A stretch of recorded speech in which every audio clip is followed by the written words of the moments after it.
today I am going to teach you a subject English language for class 1st and 2nd. Okay students, I am going to make this video for the purpose of revision. Okay, so whatever I have taught you in my previous video related to the English language, today we are discussing all those topics once again just for the revision purpose, so that if anyone is having any kind of doubt, so they can clear it while watching this video once again. Okay, so here we are going to discuss about the words, articles, nouns. आज हम क्या क्या discuss करेंगे? Words, articles and nouns के बारे में discuss करेंगे. In nouns we will discuss the countable and uncountable, singular and plural noun. Okay students, so सबसे पहले हम बात करते हैं वर्ड्स की. वर्ड्स क्या होते हैं? When words is a letter which we will make by adjusting, by creating a group of alphabets. Okay, जब भी हम कुछ अल्फ़ाबेट्स को जोड़कर कोई शब्द बनाते हैं, that is what a word. Okay, for example book. Okay, so now what we will did, we add some alphabets like B, like double O, like K, and while we joining these sentences it will create a book. Okay, acha, one more thing, while creating a word, it is very important that while making a word, your word really have some meaning in itself as well. जब भी आप कोई word, कोई शब्द बना रहे हैं, तो उसमें ये बहुत इंपॉर्टेंट होता है कि जो भी शब्द आप बना रहे हैं उसका एक्चुअल में कोई मीनिंग हो. ऐसा नहीं है कि हमने कोई भी शब्द बना दिया, लाइक बी डबल ओ के बुक होता है, हमने यहाँ पे के डबल ओ बी लिख दिया. ओके, अब इस तरीके का कोई भी वर्ड नहीं होता है, कुक का कोई भी मीनिंग नहीं होता है, तो इसलिए ये हमारा रॉन्ग हो जाएगा. Okay, so whenever you are making a words, it is very necessary that whatever the words you are making, that word should have a particular meaning in itself. Okay, for example, I love my India. Okay, so this sentence, this whole line is having a meaning in itself. Okay, अब मैं यहाँ पे लिख दूँ my I India love. Okay, मैंने ये लिख दिया. So is this line is having any kind of meaning? No. That means ये sentence हमारा wrong हो जाएगा and ये हमारा right हो जाएगा. Why? Because this line have a particular meaning. I love my India, यानी मैं अपने भारत से बहुत प्यार करती हूँ. My I India love, इसका कोई भी मतलब नहीं निकलता है, तो ये सेंटेंस हमारा रॉन्ग हो जाएगा. Okay, so this is what a word means, that whenever you are, what word means that we can make a group of alphabets, whenever we are making a group of alphabets and that makes a complete sentence, that is what a word. जब भी आप alphabet groups को जोड़कर कोई शब्द बनाते हैं जिसका अपने आप में कोई मतलब होता हो, उसको हम वर्ड कहते हैं. क्लियर है? I hope so. Now next topic is articles. Articles क्या होते हैं हमारे? आर्टिकल्स कौन कौन से होते हैं? ए ई आई ओ यू. ठीक है, ए ई आई ओ यू, इनको हम किस में कंसीडर करते हैं? वॉवेल्स में. ओके, एंड आफ्टर दैट जो हमारे रिमेनिंग अल्फाबेट्स बचते हैं, जैसे कि B, C, K, D, G and so on, ये हमारे क्या कहलाते हैं? We will consider these alphabets on consonants.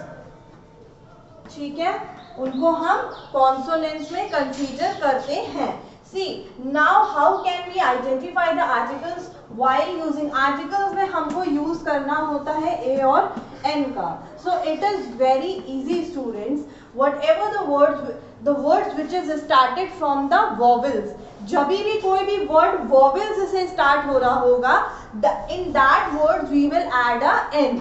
उसमें हम n का इस्तेमाल करेंगे जो भी vowels से start होते होंगे, और जो भी वर्ड्स हमारे कॉन्सोनेंट से स्टार्ट होते होंगे उसमें हम ए का इस्तेमाल करते हैं. ठीक है, उसमें हम उन वर्ड से पहले ए का इस्तेमाल, ए का यूज करते हैं. ठीक है, फॉर एग्जाम्पल जैसे कि मैंने यहाँ पे लिखा एरोप्लेन. ठीक है, मैंने यहाँ पे एरोप्लेन लिखा, उसके बाद मैंने यहाँ पर एक और वर्ड लिखा लाइक बुक, ठीक है, बॉल और कैट।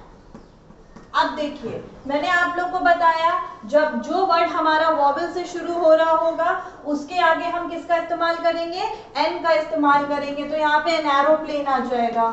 अब बुक जो है वो हमारा कॉन्सोनेंट से स्टार्ट हो रहा है, तो कॉन्सोनेंट के पहले हम कॉन्सोनेंट से जो शब्द स्टार्ट हो रहा होगा उसमें हम क्या लगाते हैं, हमेशा ए लगाते हैं, तो यहाँ पर अब बुक आ जाएगा, क्योंकि ये भी बी से स्टार्ट हो रहा है, बी हमारा कॉन्सोनेंट में आता है, तो यहाँ पे भी बी आ जाएगा। कैट में भी जो है कॉन्सोनेंट होता है, क्योंकि सी जो है वो कैट कॉन्सोनेंट में आता है, तो अ कैट हो जाएगा। Okay, so this is the very easiest way to identify how we can use the a and n. हम a और n का इस्तेमाल कैसे कर सकते हैं, ये बहुत ही अच्छा प्रोसेस और अच्छा वे होता है just to identify, just to check. ठीक है, अब हमारा नेक्स्ट आता है nouns. See, everyone knows that what is a noun? Noun is the name of person, place, animal or thing. क्या होते हैं नाउन्स? नाउन्स जो है वो पर्सन, प्लेस और एनिमल और थिंग, नाउन्स में सारी चीजें कंसीडर होती हैं। बट नाउन्स हम कौन से नाउन्स डिस्कस करेंगे? Nouns having a singular and plural also, and nouns is countable and uncountable. तो सबसे पहले सिंगुलर और प्लूरल देखिए। सिंगुलर और प्लूरल नाउन कौन से नाउन्स होते हैं? जब भी आप जो है सिंगुलर नाउन का मतलब होता है जब हम किसी एक चीज के बारे में बात कर रहे होते हैं तो that noun is a singular noun. पर जब भी हम दो चीजों के बारे में बात कर रहे होते हैं या एक से ज्यादा चीजों के बारे में बात कर रहे होते हैं वो हमारी प्लूरल के अंडर आती है। फॉर एग्जाम्पल जैसे कि मैंने यहाँ पे बॉल बनाई, ओके, अब ये हमारी, और यहाँ पे मैंने बहुत सारी बॉल्स बना दी, ओके, तो अब ये क्या हो गया,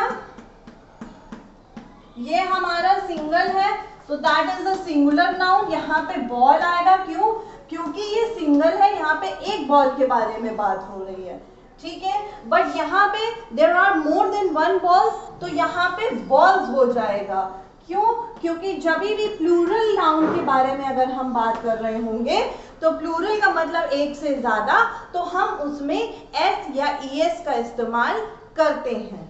okay, so this is the process through which we can identify the plural and the singular. Whenever we are talking about a one particular one thing, it can be anything, it can be a person, place, animal or thing, कोई भी चीज हो, अगर single चीज के बारे में बात हो रही है तो we will consider as a singular, and if we are talking about the plural, that means more than one, तो फिर वहां पर हम s या es का इस्तेमाल करते हैं।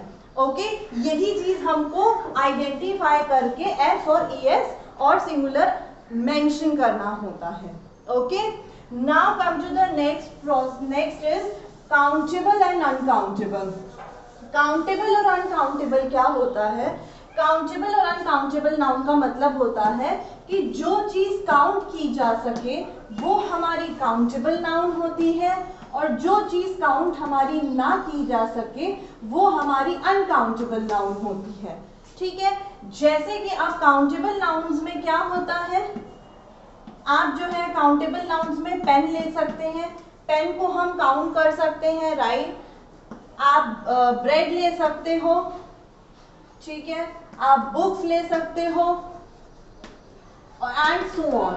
बहुत सारी चीजें हैं जिनको हम काउंट भी कर सकते हैं, बट बहुत सारी ऐसी चीजें भी हैं जिनको हम काउंट नहीं कर सकते हैं। फॉर एग्जाम्पल हम मिल्क को काउंट नहीं कर सकते, राइट। तो अगर हम मिल्क लेते हैं तो क्या मिल्क को काउंट किया जा सकता है? नहीं किया जा सकता। सैंड को काउंट किया जा सकता है? नहीं किया जा सकता। क्या बटर को काउंट किया जा सकता है? नो। घी को काउंट किया जा सकता है? नो। क्रीम को काउंट किया जा सकता है? नो। ठीक है, ऑयल को भी काउंट नहीं किया जा सकता। So that means the noun which can be count, जिसको हम काउंट करके ये पता कर सके कि ये चीज़ हमारी कितनी है और ये चीज़ हमारी कितनी नहीं है, वो हमारा काउंटेबल नाउन के अंडर आता है। And the things which we can not be able to count, जिसमें हम ये नहीं अनुमान लगा सकते हैं उसको काउंट करके कि कितनी है कितनी नहीं, वो हमारा अनकाउंटेबल नाउन के अंडर आता है। Okay students, so here this is the revision video of the English language. I hope we have covered so many topics. Okay, so I hope you all understand. Again, now I am requesting you to please watch this video and revise your chapters at, very carefully, so that you can give your best. Okay, so till the time, keep learning, keep studying. Have a good day.